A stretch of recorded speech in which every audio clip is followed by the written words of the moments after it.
بجد حسبي الله ونعم الوكيل. هيكون احساسك ايه لما تشتغل مع شيخ وتكتشف ان هو دجال، لا وكمان انت اللي بتساعده في امور السحر؟ القصه دي فيها كلام غريب جدا ومعظمه حقيقي، فجمد قلبك كده وجهز الاكسبلور ويلا نبدا. الراجل ده موجود عندنا في المنطقه وعارفينه بالشيخ يونس، ففي يوم دخلت عليه اوضته اللي على السطح وقلت له انا عايز اشتغل معاك ومش عايز منك ولا جنيه. فهو بص لي كده باستغراب وقال لي اشمعنى يعني؟ فقلت له انا شخص غريب وبحب اشتغل في حاجات غريبه بس. فقال لي انت متاكد من اللي انت عايز تعمله ده؟ انت عارف انت داخل على ايه؟ قلت له ايا كان انا بحب المغامره. فقال لي تمام ماشي، وبدات معاه شغل. انا عايز اقول لك ان شغلي معاه كان عادي بس غريب في نفس الوقت، لان كان معظمه ما بين العطار وما بين السوبر ماركت. بجيب من عند العطار انواع بخور ما سمعتش عنها ابدا، والسوبر ماركت بجيب من عنده لبن. رغم ان الموضوع عادي بس انا كنت مستغرب، لان طول فترتي عنده ما استخدمش اي حاجه من الكلام ده، ولكن استخدامها بدا يظهر مع اول زبون دخل الاوضه. الراجل ده دخل في صمت وبس ايد الشيخ وسلمه شنطه سودا ملفوفه وخرج يستناه على باب الاوضه. فهنا لقيت الشيخ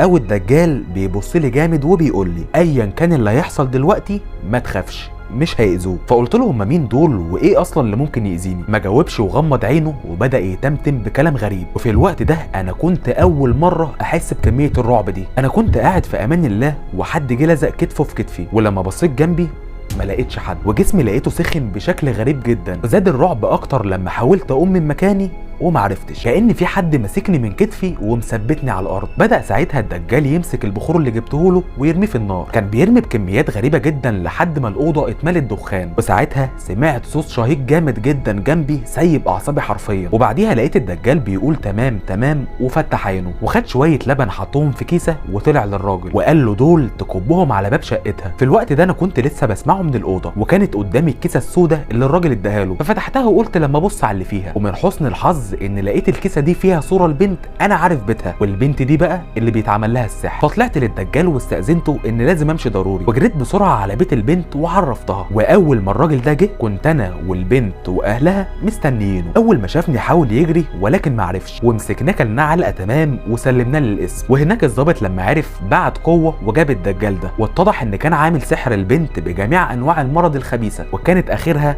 هيكون الموت. الشاب عمل لها السحر ده علشان ليه وليه ما رضيتش تتجوزه، وهما الاتنين اتحبسوا. بس الساحر ده وهو محبوس قال لي كلام غريب ومخيف جدا. قال لي مش انا محبوس قدامك هنا اهو، بس هما لا، وصدقني مش هيسيبوه. وفعلا انا حاسس ان حياتي فيها حاجات غريبه بتحصل ومقلوبه حرفيا، بس اللي معاه ربنا ما بيخافش. لو عجبتكم الحكايه روقوا على الفيديو ده وظبطوه يعني، وشكرا لوقتكم. سلام.